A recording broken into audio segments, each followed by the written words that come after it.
Estimados colegas, buenas noches. Les habla Escobar a través del canal de Cirugía Bucal, como todos los jueves, en las charlas en directo para hablar de ortodoncia. Esta vez con algún invitado especial que hemos traído para hacer de estas charlas algo más divertido, algo diferente, con gente que nos aporte siempre alguna nueva información para nuestra formación permanente. Ya sabéis, todos los jueves en directo a través de esta plataforma educativa, el canal de Cirugía Bucal, el canal del doctor Olmes Ortega, que nos facilita todos los jueves estas charlas de ortodoncia, sobre la planificación ortodóntica, sobre el tratamiento ortodóntico y también sobre la planificación y la cirugía ortognática. Tenemos entonces esta noche invitado a uno de los más jóvenes colaboradores que tenemos en nuestro equipo de trabajo, ¿vale?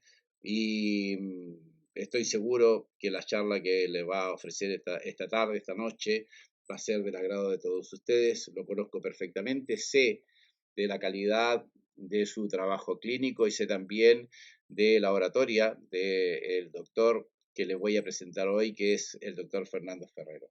Ya sabéis, todos los jueves en directo las charlas de ortodoncia, los lunes las charlas de cirugía con el doctor Olmes, de la cirugía y la implantología.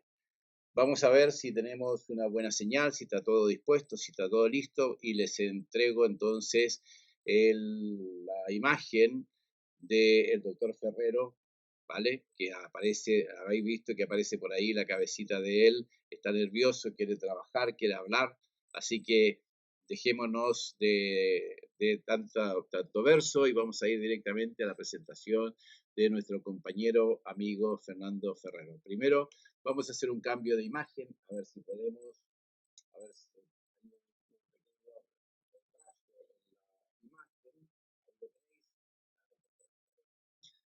Buenas noches a todos. Bueno, gracias Horacio por tanto preámbulo y nunca me presentaron tan bien delante de la gente.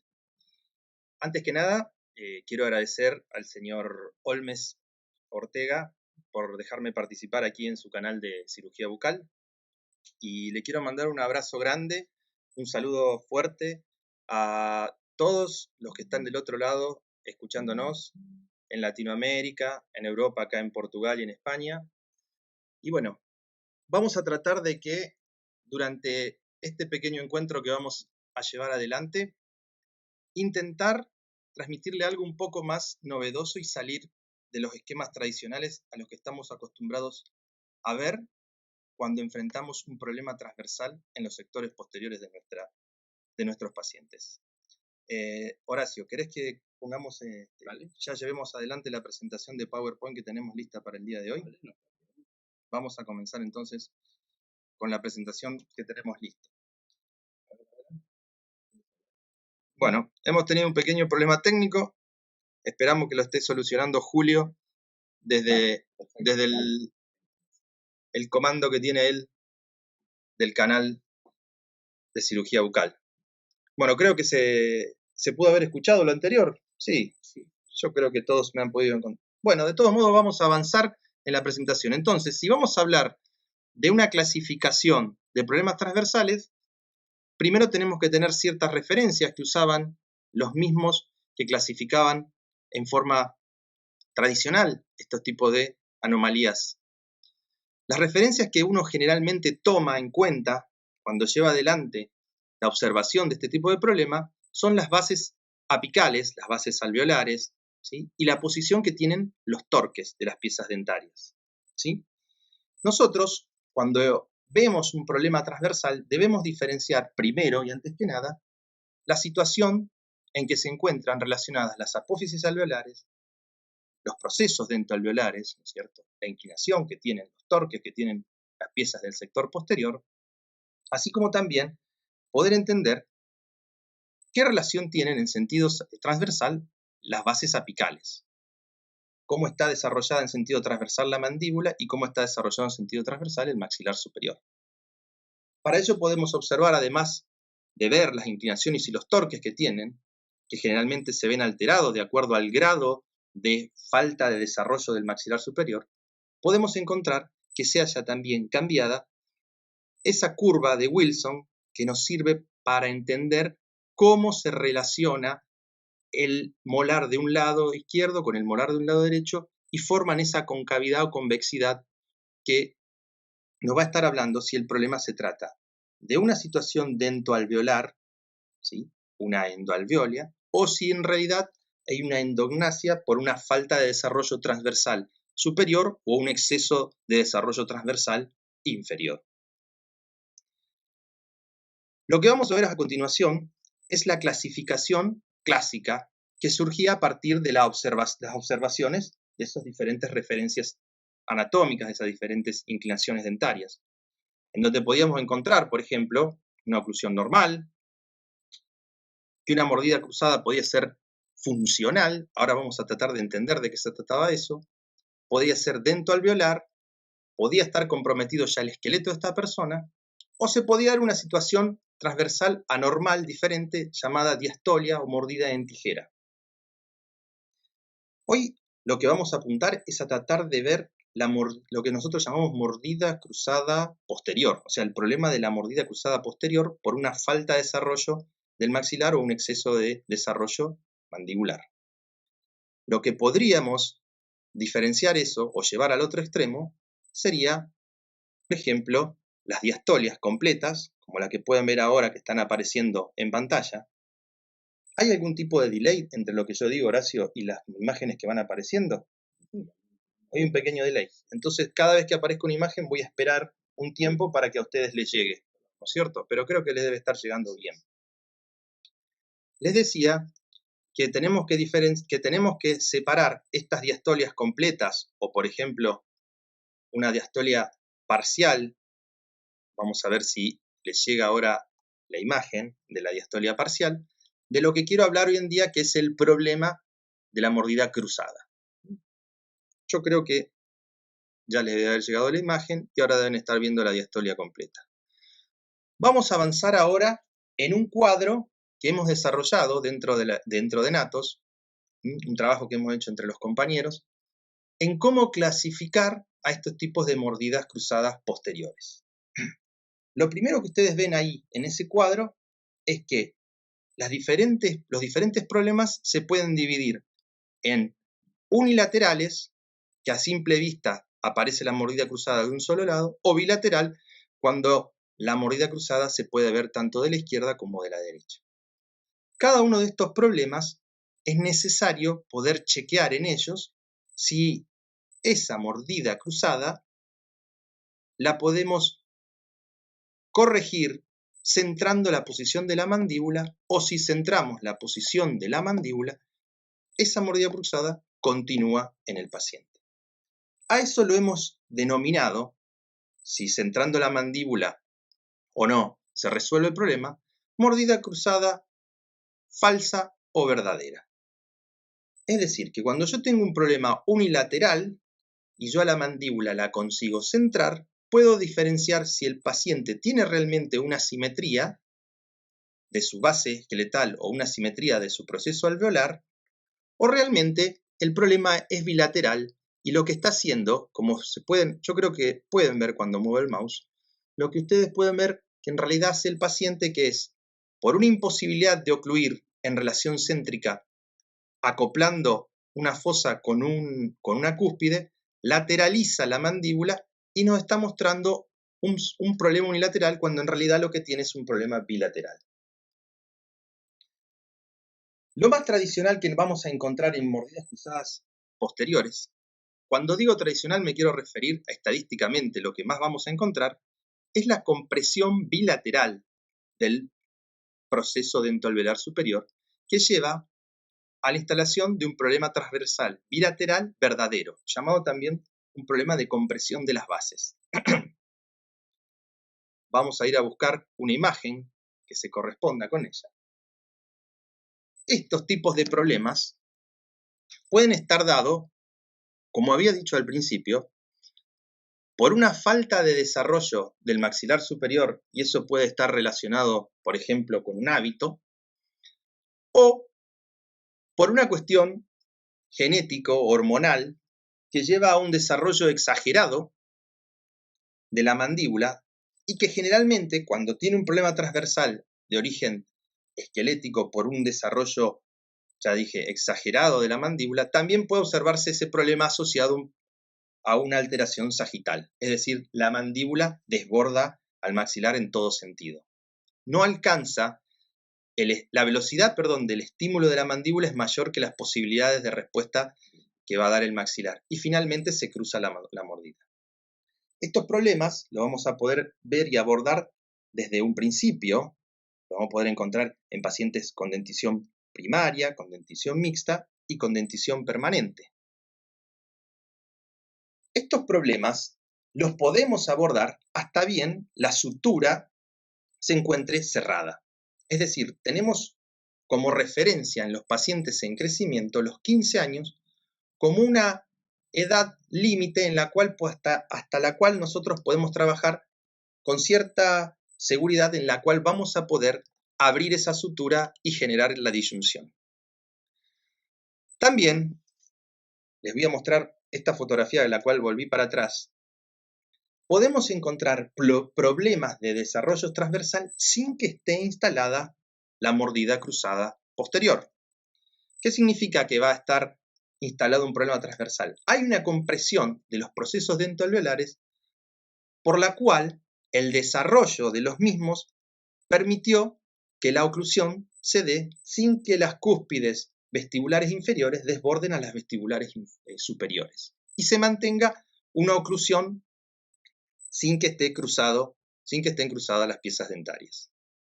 Ahí le estoy mostrando otro ejemplo del mismo. Esto no quiere decir que no tengo un problema transversal. Tengo un problema transversal que ha sido compensado por el proceso dentoalveolar inferior. Todos conocen la forma de poder abordar estos tipos de problemas. Hay diferentes diseños de disyuntores, como los que están viendo ahora en pantalla. Algunos que toman anclaje en premolares, toman anclaje en molares, otros que solamente toman el anclaje en los molares. También, en caso de no poder instalar en ellos algún tipo de banda o algún dispositivo para poder anclar de forma convencional estos aparatos, estos tornillos, lo que podemos usar son superficies acrílicas, así que se mandan a construir a los laboratorios para poder pegarlos, adherirlos. Cada uno de ellos, los anteriores como estos, tienen sus ventajas y sus desventajas. Por supuesto que la desventaja más evidente que encontramos en estos disyuntores de adhesión directa es el retiro del mismo, la dificultad que tiene para retirar el mismo, ¿no es cierto? Y la necesidad además en estos tipos de disyuntores de hacer una marca que se corresponde con la cúspide palatina de los dientes que se encuentran por debajo de ese disyuntor, como para poder entender hasta dónde hacer la disyunción y no pasarnos del límite necesario. Este, por ejemplo, que están viendo ahora, a ver, yo creo que ya le está llegando, estos tipos de disyuntores tienen un diseño, digamos, más parecido al Hyrax que utilizamos con anclaje en las bandas de los molares y premolares. Esto va un poco a gusto, personalmente estos no los prefiero, la opción mía siempre son las bandas y en alguna ocasión utilizo los de adhesión directa para aquellos casos de dentición mixta o dentición primaria en donde no consigo colocar una banda. ¿Cuál es el efecto de estos aparatos? ¿Qué es lo que llevan adelante? Por un lado, todos ya conocemos que abre la sutura del maxilar. Lo que hace es separar las suturas de los maxilares, la sutura media, y esta la lleva adelante en mayor magnitud en el sector anterior que en los sectores posteriores. Pero ese no es solamente el efecto que tiene este aparato sobre el sistema dentario, alveolar y esqueletal, sino que también genera inclinaciones dentarias, expansiones dentarias y expansiones del proceso alveolar. Es decir, que el trabajo final que lleva adelante estos aparatos no consiste solamente en abrir la sutura, sino que esto viene acompañado de un movimiento dentoalveolar.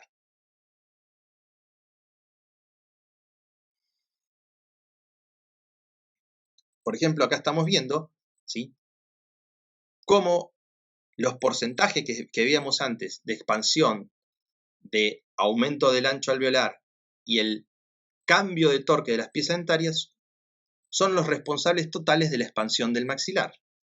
Es decir, que no solamente trabajan a nivel esqueletal, sino que también lo hacen a nivel dentoalveolar.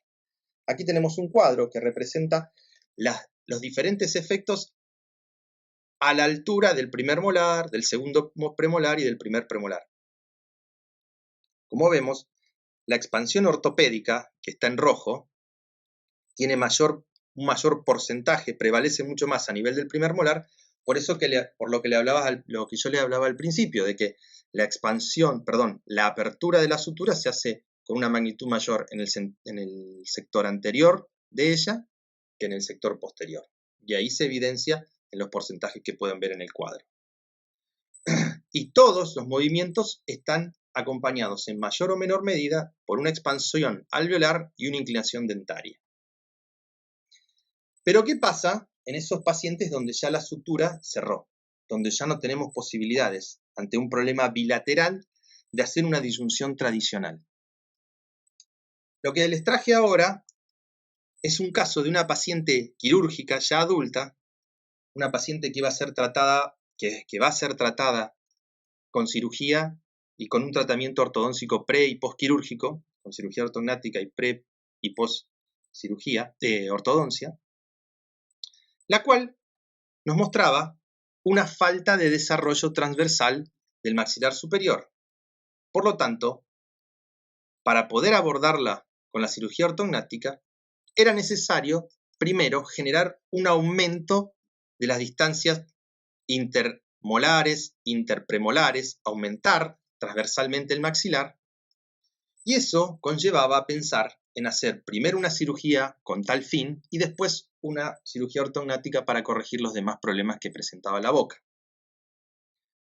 Con el fin de evitar una primera cirugía y poder abordar el problema de forma más simple y rápida, se planteó, esto es un paciente que corresponde al que me había olvidado y ya que está desde acá le mando un saludo a la doctora Elisa Tuber y al doctor Roberto Blanco, que llevaron adelante el tratamiento de esta paciente y a los cuales le agradezco por haberme prestado su material. Llevan adelante una disyunción como esta que están viendo ahora mismo. Ahí está el diastema típico que aparece cuando hay una disyunción. Pero esto no fue llevado adelante con un disyuntor clásico ni con una cirugía, sino con un tornillo, donde hoy pueden ver la marca KLS Martin, que se coloca con una cirugía muy simple, que lleva adelante el especialista, el cirujano, y es un tornillo que va anclado directamente sobre el periósteo, directamente sobre el hueso maxilar, y que trabaja como un disyuntor apoyado perfectamente sobre ambos maxilares y generando la evidente disyunción que tienen ahora en imagen. Estamos todo bien, ¿no es cierto, Horacio? No hay ningún problema técnico. Y ahí están los modelos relacionados en la mano, ¿no es cierto? Mostrando que el problema transversal ahora está resuelto. Una manera diferente de abordar los problemas transversales cuando la sutura ya se encuentra sellada, terminada de consolidar.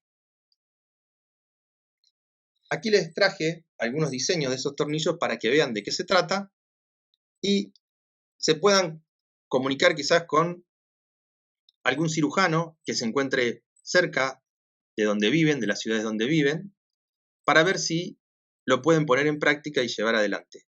La verdad que es una alternativa a la imposibilidad y una alternativa a llegar a tener que hacer una cirugía, porque cuando ya la sutura está consolidada y no tengo ya chances de hacer ningún tipo de tratamiento de disyunción, tendremos que ya recurrir directamente a una cirugía para seccionar el maxilar y hacer la disyunción quirúrgicamente asistida. Vamos a volver al cuadro en donde empezamos. Entonces podemos decir que ya resolvimos o ya abordamos todas las posibilidades que tenemos a partir de una compresión de las bases, ¿sí? Y la necesidad de hacer una expansión esquelética. Dentro de las bilaterales, yo aquí abajo del cuadro les estoy mostrando, pusimos bilateral falsa, asociada a un problema sagital. ¿Qué nos está hablando esto? ¿Qué significa esto? Sucede que muchas veces, ya que estamos hablando de cirugía ortognática, los pacientes que van a ir, al cual le va a planificación ortodóntico-quirúrgica, pueden ser evaluados en forma previa a la cirugía desde el punto de vista transversal para así entender qué problema tienen en esa zona de la boca. Estos modelos están montados en el articulador en máxima intercuspidación del paciente y ahí podemos ver que evidentemente hay instalado un problema transversal. Pero si retiramos los modelos del articulador, los tomamos en la mano y los relacionamos con diferentes situaciones de overbite y situaciones de overjet, podemos ver que en realidad cuando avanzamos el maxilar por sobre la mandíbula, ese problema transversal tal que veíamos con los modelos en máxima intercuspidación desaparece. Por lo tanto, son pacientes quirúrgicos a los cuales no es necesario resolver ningún problema. Por eso nosotros lo llamamos, como estaba ahí enmarcado en el cuadro que les mostré, voy a volver al cuadro, por eso esto lo llamamos problemas transversales falsos, ¿sí? Porque está asociado esto a un problema sagital que cuando el paciente sea sometido a el tratamiento ortodóntico quirúrgico, a la cirugía ortognática, no va a ser necesario abordarlo a ese problema en esas instancias. ¿Cómo estamos del tiempo, Horacio? Contame. Perfecto. Acá me dicen que está todo perfecto, todo bien. Vamos ahora a ir a la parte unilateral, que lo había empezado a nombrar al principio y lo dejé ahora para el final. Antes quería hablar con ustedes de los problemas bilaterales. Vamos a comenzar con lo unilateral. Y yo les decía que diferenciamos lo verdadero de lo falso. Es decir, tratamos de tener por un lado la certeza de que el problema que me está mostrando el paciente sea realmente unilateral.